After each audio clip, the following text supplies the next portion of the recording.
आदाब, नमस्कार। मैं वसीम अख्तर और आप देख रहे हैं द लीडर हिंदी। यूपी की जिला बरेली में 26 नवंबर को जुमे पर हुए बवाल को लेकर पहली चार्जशीट दाखिल कर दी गई है। इसमें बवाल के लिए मुख्य साजिशकर्ता के तौर पर मौलाना तौक़ीर रज़ा खान का नाम है। ऐसा 11 मामलों में से एक में किया गया है जो बारादरी थाने में दर्ज हुआ था, जिसमें मौलाना के साथ उनकी पार्टी के महानगर अध्यक्ष एवं चक महमूद के पार्षद समेत 38 को जेल भेजा जा चुका है। 32 अभी फरार हैं। इसी के साथ एसएसपी ने ऐलान कर दिया है कि आगे की विवेचना एसआईटी करेगी, जिसका गठन इंस्पेक्टर क्राइम ब्रांच की अगुवाई में किया गया है। पुलिस उस अरविंद का पीछा कर रही है जिसकी खुशी में चलाई गई गोली से बारात में एक नौजवान की दर्दनाक मौत हो गई है। 32,000 का एनबी लिखा जूता 2,000 में देने वाले शॉप मालिक को पुलिस ने गिरफ्तार कर लिया है। आरिश लॉन के वलीमे में सालों ने बहनोई को खाना खाने से पहले ही पीट दिया। प्रेम संबंधी समस्या के ज्योतिषी समाधान में किसने गंवा दिए 5.25 लाख रुपए और कहां सैलून पर उस तरह चलने से गर्दन पर हो गया गहरा घाव। जालौन में गिरफ्तार कांस्टेबल मीनाक्षी शर्मा पर भी बात करेंगे जो अपने जिले में तैनाती के दौरान चर्चाओं में रही। खबरें और भी हैं, आइए आपको सभी से रूबरू कराते हैं। जुमे पर बवाल में 11 मुकदमों में से एक की विवेचना पूरी। 26 नवंबर को जुमे के दिन हुए बवाल को लेकर पुलिस ने 11 मुकदमे दर्ज किए थे। बारादरी थाने में दर्ज एक मुकदमे की विवेचना 90 दिन से पहले ही पूरी कर ली गई है। 2 माह 12 दिन में ही चार्जशीट सीओ के दफ्तर पहुंच गई। अब उसे कोर्ट में दाखिल किए जाने की तैयारी है। जिस मामले में विवेचना पूरी हुई है और श्यामगंज पुल के नीचे पुलिस पर हमले वगैरह को लेकर दर्ज किया गया था। इसमें चक महमूद के पार्षद एवं आईएमसी के महानगर अध्यक्ष अनीक सकलैनी वगैरह को गिरफ्तार करके जेल भेजा जा चुका है। कुछ अब भी फरार हैं। इस मामले में कुल 38 आरोपियों पर चार्जशीट दाखिल की गई है। 32 लोगों को पुलिस अभी भी तलाश कर रही है। इस मामले में ऑल इंडिया इत्तेहाद मिल्लत काउंसिल आईएमसी के अध्यक्ष मौलाना तौक़ीर रज़ा खान को साजिश रचने का कसूरवार माना गया है। जुमे के बवाल को लेकर अब तक की बड़ी बात यह है कि 11 में से 10 मुकदमे में विवेचना के लिए स्पेशल इन्वेस्टिगेशन टीम एसआईटी यानी विशेष जांच दल का गठन कर दिया गया है, जिसकी कमान इंस्पेक्टर क्राइम ब्रांच के हवाले की गई है। आपको सुनवाते हैं कि इसे लेकर एसएसपी अनुराग आर्य हमें क्या जानकारी दे रहे हैं। 26 सितंबर को जो घटना हुई थी उसके संबंध में 11 एफआईआर पंजीकृत की गई थी, जिसमें एक थाना बारादरी का मुकदमा है 1145/25, उसमें चार्जशीट फाइल की गई है। इसमें 38 लोगों के विरुद्ध चार्जशीट फाइल की गई है। 36 लोगों के विरुद्ध अभी विवेचना प्रचलित है और जो अज्ञात व्यक्ति अभी चिन्हित किए जा रहे हैं उनके खिलाफ भी विवेचना प्रचलित रहेगी। इन 38 लोगों के विरुद्ध ये चार्जशीट फाइल करते हुए एक बार इसके जो एविडेंस कलेक्शन है उसका पेरिविजल करते हुए फिर कोर्ट भेजी जाएगी। बाकी जो विवेचनाएं हैं वो अभी हमारी जो एक एसआईटी गठित की गई है उसमें एक इंस्पेक्टर क्राइम ब्रांच के भी रखे गए हैं, सर्विलांस के लोग हैं, साइबर सेल के लोग हैं और थाने से भी थाना पुलिस के भी लोग हैं। उस टीम के द्वारा सारी विवेचनाएं बहुत ही साइंटिफिक एविडेंस के साथ संपादित की जा रही हैं। इनका रेगुलर मॉनिटरिंग भी हम लोगों के द्वारा किया जाता है। जो भी लोग घटना में शामिल थे उनमें से काफ़ी जो मुख्य भूमिका के लोग थे उनको गिरफ्तार करके न्यायिक हिरासत में भेजा जा चुका है। जो फरार हैं उनके लिए भी हमारी अलग अलग टीमें लगातार दबिश दे रही हैं। कुछ प्रकरण ऐसे हैं जो कोर्ट में हैं जिसमें पुलिस की तरफ से आख्याएं प्रेषित की गई हैं। खुशी में चली गोलियों से उठा गम का जनाजा। सुभाष नगर के जिस मोहल्ला सिठौरा में गुजरे दिन एक नौजवान की बारात दुल्हन को लाने के लिए रवाना हुई थी, वहीं से आज एक दूसरे नौजवान का जनाजा उठा। वहां कल खुशियां बिखरी हुई थी लेकिन आज सिसकियां और आहें सुनाई दे रही थी। साबिर अली की सुरौली गई बारात में रिजवान के माथे में गोली लगने और मौके पर ही सांसें थम जाने से सभी उदास थे। 23 साल की रिजवान का मासूम बेटा पूछ रहा था पापा कहाँ चले गए। बीवी का शौहर की मौत से सदमे में हाल बेहाल है। जिसने बारात पहुंचने पर हार्श फायरिंग की उसका नाम अरविंद यादव बताया जा रहा है। अब पुलिस उसे तलाश रही है, उसके लिए टीम बना दी गई है। मुकदमा भी दर्ज कर लिया गया है। पहले आपको रिजवान के चाचा की बात सुनवाते हैं, उसके बाद एसपी दक्षिणी अंशिका वर्मा से रूबरू कराएंगे।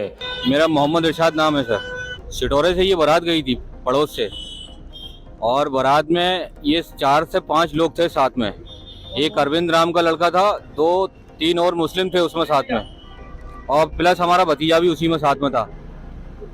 तो बारात पहुंचते ही बारात पूरी पहुंच भी नहीं पाई। पहले यही लोग उतरे थे, वहाँ 7-8 आदमी थे। उतरते ही जो है इन्होंने गोली चला दी उस पर। अरविंद नाम है, अरविंद यादव। हाँ, किसके लगी गोली? गोली हमारे भतीजे के लगी, रिजवान अली के। कहाँ लगी गोली? सटीक बिल्कुल माथे पे लगी एकदम सीधा। अवैध हथियार था उसके पास। कार उसकी थी अरविंद यादव की। कोई ना कोई रंजिश थी इसमें। बारात से पहले पहुंच गए? ये बारात से पहले ही पहुंच गए थे। हाँ, इन्होंने रास्ते में ड्रिंक भी करी और उसने ड्रिंक नहीं करी थी। हाँ, इन्होंने चारों ने पी है पहले, सुलभा गांजा वगैरह दारू वगैरह जो भी था सब पिया इन्होंने। वो पहले इनसे गाड़ी से पहले ही उतर गया था। उतरते ही इन्होंने जो है उसको गोली चलाई। ये अरविंद है, सिटोरे का रहने वाला। पकड़ गया, फरार है ये, अभी पुलिस के अभी गिरफ्त में नहीं आया ये। दूल्हा के ये भाई थे। कल दिनांक 7/12/2025 को थाना सिरौली स्थित ग्राम शिवपुरी में अबरार नामक एक व्यक्ति की पुत्री की बारात थी। इसी दौरान लगभग रात्रि 8:30 बजे यह सूचना प्राप्त हुई कि रिजवान नामक एक युवक को गोली लग गई है। जब पुलिस टीम मौके पर पहुंची और जानकारी की तो यह ज्ञात हुआ कि अरविंद नामक एक व्यक्ति द्वारा बारात में सम्मिलित होकर हर्ष फायरिंग की गई थी, जिसी के परिणाम स्वरूप रिजवान को गोली लगी। रिजवान को अस्पताल ले जाया गया, उसको मौके पर मृत घोषित कर दिया डॉक्टर द्वारा अस्पताल में।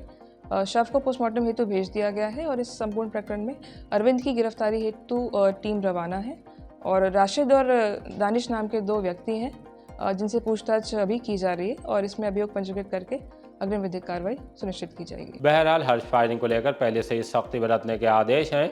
इस मामले में भी पुलिस आरोपी को सही सबक सिखाने की कोशिश में लगी है। और इस्लाम के वलीमे में बहनोई को पीट दिया। थाना बारादरी के इलाके में एक युवक के साथ रिसेप्शन समारोह में मारपीट हो गई। कांगड़ टोला के रहने वाले मोइन खान का कहना है कि अपने दोस्त के वलीमे में हिस्सा लेने के लिए गए थे। जैसे ही आर इस्लाम की पार्किंग में बाइक खड़ी कर रहे थे, वहां उनके साले शाहनवाज, उवैस, हारून, गुलवेज और 3 अज्ञात लोग आदम के हमलावरों ने पहले मोइन को घेर कर गालियाँ दी, फिर 3 ने हाथ पकड़े और हारून गुलरेज ने हॉकी बेल्ट से ताबड़तोड़ हमला कर दिया। शाहनवाज और उवैस ने ज़मीन पर गिराकर लात घूंसे बरसाए।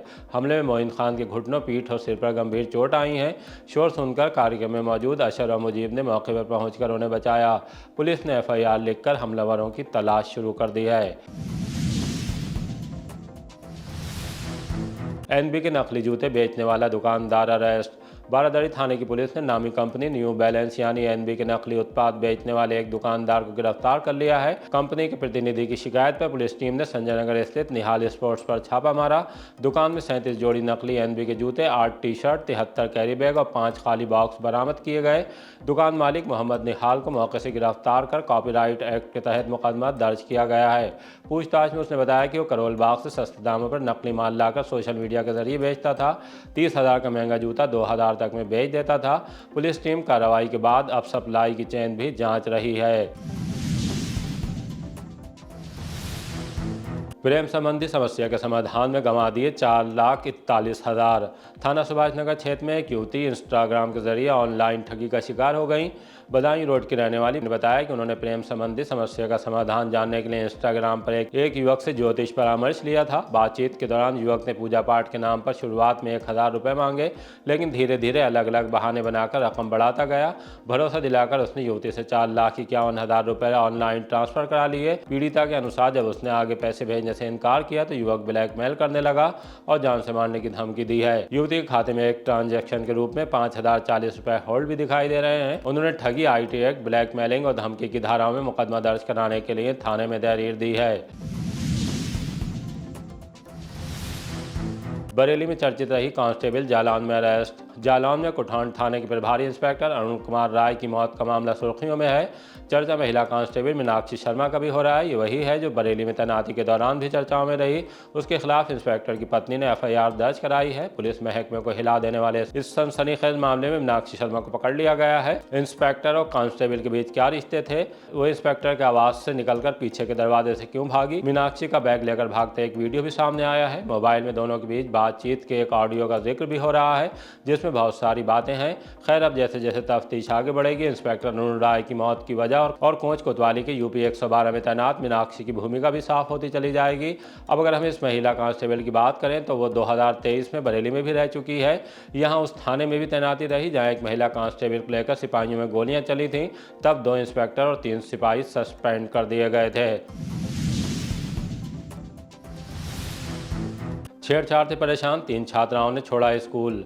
थाना शेरगढ़ के इलाके में छेड़छाड़ और दबंगई से परेशान 3 स्कूली छात्राओं ने पुलिस सुरक्षा की मांग की है। छात्राएं रोज राजकीय इंटर कॉलेज कावर खास में पढ़ने जाती हैं, लेकिन आरोप है कि रास्ते में खैरी राम के बेटे अर्जुन और अंकित लगातार छेड़छाड़ करते रहते हैं। विरोध करने पर आरोपियों ने छात्राओं के पिता पर भी हमला कर दिया। 2 नवंबर को कावर गांव में शादी समारोह के दौरान सभासद खैरी राम और उसके बेटों ने छात्राओं के पिता को पीट कर घायल कर दिया। पुलिस की प्रभावी कार्रवाई नहीं करने से छात्राओं का परिवार सेठ दामोदर स्वरूप पार्क में धरना भी दे चुका है। CM योगी आदित्यनाथ और DGP तक भी अपनी बात पहुंचाया है। 7वीं कक्षा के छात्र पर स्कूल में जानलेवा हमला। पुलिस मॉडर्न स्कूल चौपला में शुक्रवार सुबह हिंसक मामला सामने आया। कक्षा 7B के छात्र हर्ष उपाध्याय पर स्कूल परिसर में वरिष्ठ छात्रों के एक समूह ने बेरहमी से हमला कर दिया। आरोप है कि 7 छात्र स्कूल ग्राउंड में आए और अकेले खड़े हर्ष से गाली गलौज करने लगे। विरोध करने पर उन्होंने लोहे की रॉड और कड़ों से उसके सिर पर ताबड़तोड़ वार किए। हमले में हर्ष को गंभीर चोटें आईं और काफी खून बहा। सूचना मिलने पर परिजन तुरंत स्कूल पहुंचे, लेकिन उनका आरोप है कि स्कूल प्रशासन ने शिकायत के बाद भी कोई कार्रवाई नहीं की। बाद में परिजनों ने थाना कोतवाली में तहरीर दी, जिसके बाद छात्र का मेडिकल जिला अस्पताल में कराया गया है।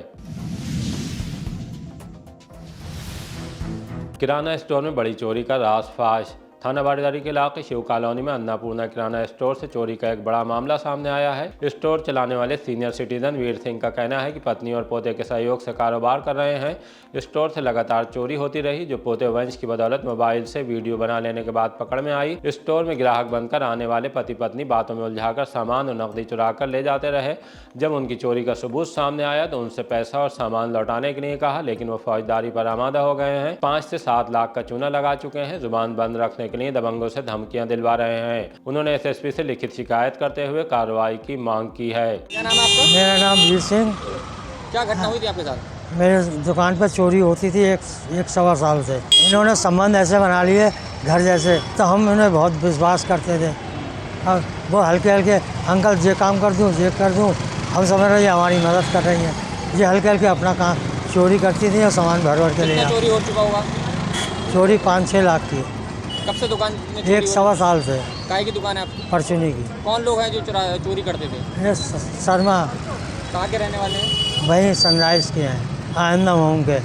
थाने में शिकायत की थी आपने? थाने में पुलिस चौकी में करी थी। आज साहब से मिली, क्या कहा उन्होंने? उन्होंने कहा कराते हैं, मैंने जिनसे जीविका दोबारा तहरीर दी है। कलेक्ट्रेट में जरूरतमंदों के लिए खून का इंतजाम। नागरिक सुरक्षा फोरम कमेटी ने सोमवार को कलेक्ट्रेट में ब्लड डोनेशन कैंप आयोजित किया। इस कैंप में कमेटी के पदाधिकारियों और कार्यकर्ताओं ने बढ़ चढ़कर हिस्सा लिया और 50 से अधिक ने रक्तदान किया। डिप्टी कंट्रोलर राकेश कुमार मिश्रा ने बताया कि यह कार्यक्रम हर वर्ष 6 दिसंबर को आयोजित किया जाता है, लेकिन इस बार कुछ कारणों से 2 दिन देरी से किया गया। कैंप में उनका लक्ष्य है कि 150 से अधिक लोग रक्तदान करें। एकत्र किया गया रक्त गरीबों, बेसहारा, बीमार और आपदा पीड़ितों की मदद के लिए उपयोग को दिया जाएगा। मैं Rakesh Kumar Mishra, deputy controller civil defence हूँ। नागरिक सुरक्षा अपने स्थापना दिवस का 63वीं वर्षगांठ यह मना रहा है। उस 63वीं वर्षगांठ के क्रम में हम एक सप्ताह में कई कार्यक्रम करते हैं। उसी क्रम में हमारा एक कार्यक्रम रहता है जो रक्तदान के संदर्भ में रहता है। तो उसी रक्तदान कार्यक्रम के क्रम में हम अपने रेजिंग डे के उत्सव को मनाने के उद्देश्य से यहाँ रक्तदान शिविर का कार्यक्रम लगाते हैं। अभी जैसी हमको जानकारी है कि लगभग 55 यूनिट ब्लड हो गया है। हमारा लक्ष्य है कि लगभग हम जो है 150 के पार जो है रक्तदान कर सकें। तेज रफ्तार ट्रक से बुजुर्ग की मौत, बेटा गंभीर। रिठौरा कस्बे में रहने वाले परिवार को एक दर्दनाक सड़क हादसे में गहरे सदमे में डाल दिया। मोहल्ला वार्ड 7 के 65 वर्षीय छत्रपाल अपने बेटे छोटे लाल के साथ फरीदपुर से दवा लेकर बाइक से लौट रहे थे। फरीदपुर कस्बे में अचानक छत्रपाल चलती बाइक से नीचे गिर गए और तभी पीछे से आ रहे तेज रफ्तार ट्रक ने उन्हें कुचल दिया। हादसे में छत्रपाल की मौके पर ही मौत हो गई, जबकि छोटे लाल गंभीर रूप से घायल हो गए। सूचना मिलने पर पुलिस मौके पर पहुंची, शव को पोस्टमार्टम के लिए भेजा है। ट्रक को सीज कर दिया गया है। फरार ट्रक चालक की तलाश हो रही है। मेरा नाम अशोक कश्यप। कहाँ रहते हैं? रिठौरा। एक्सीडेंट हो गया था। कहाँ से आ रहे थे? ये फरीदपुर गए थे दवाई लेने, फालिज की दवाई कर ली थी इनकी। फिर क्या हुआ? वापसी आ रहे थे दवाई लेके, तब रास्ते में बाइक से गिर गए। पीछे से ट्रक आ गया था तो उससे एक्सीडेंट हो गया। लोन दिलाने के नाम पर 3 लाख की हुई ठगी। लोन दिलाने के नाम पर 3 लाख रुपए की ठगी का सनसनीखेज मामला सामने आया है। थाना इज्जतनगर इलाके के आशुतोष सिटी निवासी गुरुदेव ने बड़ोदरा स्थित एक फाइनेंस कंपनी के डायरेक्टरों पर गंभीर आरोप लगाए हैं। गुरुदेव के अनुसार ethereal purple oriented private limited नाम की कंपनी ने MSME फंड रजिस्ट्रेशन प्रोजेक्ट और करंट अकाउंट खुलवाने के बाद लोन दिलाने का भरोसा दिलाया था। पीड़ित ने करीब 1 लाख रुपए डॉक्यूमेंटेशन पर खर्च किए और कंपनी ने साइट सर्वे भी पूरा करा लिया। इसके बाद कंपनी के डायरेक्टर ने ने फ़ोन कर बताया कि लोन मंजूर हो गया है। 24 घंटे में पेमेंट रिलीज़ करने के नाम पर 3 लाख रुपए कंपनी के खाते में जमा कराने को कहा।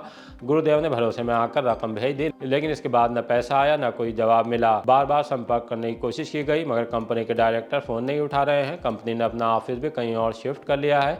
एसएसपी से शिकायत करते हुए कंपनी के डायरेक्टरों के खिलाफ एफआईआर दर्ज कर कंपनी को ब्लैक लिस्ट करने और ठगे गए 3 लाख रुपए वापस दिलाने की मांग की है। हेयर सैलून के बाहर युवक पर उस तरह से हमला। थाना शीशगढ़ के लालू नगरा गांव में मामूली कहासुनी एक बड़े हमले में बदल गई। हेयर सैलून के बाहर 2 युवकों में झड़प हुई, जिसमें एक युवक ने दूसरे पर उस तरह से हमला कर दिया। हमले में अहमद नाम के एक युवक की गर्दन पर गंभीर चोट आई है। घटना के बाद आरोपी युवक मौके से फरार हो गया। सूचना पर पहुंची पुलिस मामले की जाँच में जुटी है। आरोपी की तलाश की जा रही है। 2 साल बाद पुलिस के हाथ आ गया मास्टरमाइंड। ग्राम विकास अधिकारी परीक्षा में अपनी जगह दूसरे को बैठाने वाला युवक 2 साल बाद पुलिस के हाथ आ गया है। उसका नाम विपिन कुमार है और मुरादाबाद के ठाकुरद्वारा थाना क्षेत्र के फतेहुल्लागंज का रहने वाला है। 26 जून 2023 को जयनारायण इंटर कॉलेज में ग्राम विकास अधिकारी की परीक्षा चल रही थी। उसी दौरान एक युवक की गतिविधियां संदिग्ध देखी। पहचान पर पता चला कि वो बिहार का रतन कुमार है और असली अभ्यर्थी विपिन कुमार कहीं और का है। रतन को मौके से गिरफ्तार कर जेल भेज दिया गया था, लेकिन इस पूरे खेल का असली मास्टरमाइंड विपिन फरार हो गया था। अब उसे गिरफ्तार करने वाली टीम में बारादरी इंस्पेक्टर धनंजय पांडे, चौकी प्रभारी मनीष भारद्वाज और हेड कांस्टेबल साबिर अली शामिल रहे। तीसरी कूच बिहार ट्रॉफी में यूपी बंगाल आमने सामने। एक बार फिर बड़ा क्रिकेट आयोजन होने जा रहा है। बीसीसीआई के घरेलू क्रिकेट कैलेंडर के तहत कूच बिहार ट्रॉफी अंडर 19 का तीसरा मैच 16 से 19 दिसंबर तक SRMS क्रिकेट स्टेडियम में खेला जाएगा, जिसमें उत्तर प्रदेश और बंगाल की टीमें आमने सामने होंगी।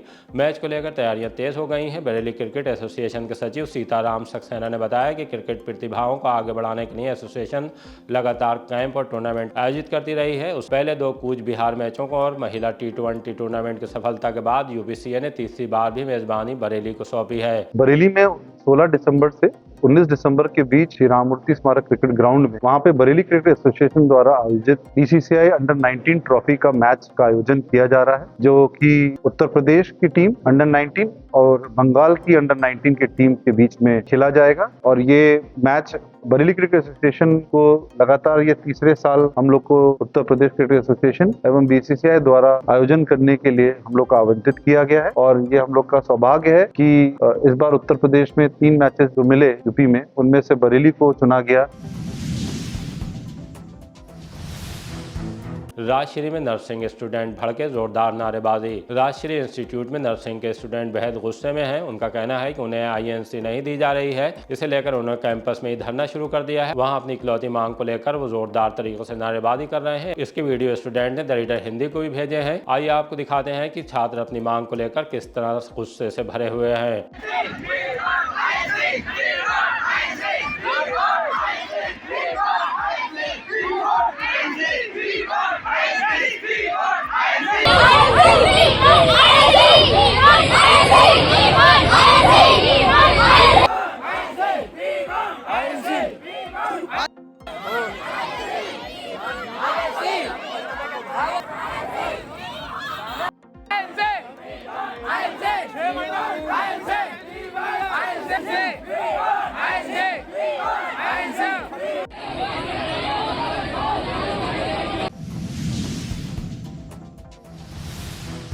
इसी तरह के ताज़ा अपडेट जानने के लिए देखते रहिए द रीडर हिंदी। विदा लेने से पहले हमारी आपसे गुजारिश है कि हमारी रिपोर्टिंग पसंद आ रही है तो खबरों को शेयर कीजिए और हमारे चैनल को सब्सक्राइब करके हमारा हौसला ज़रूर बढ़ाइए।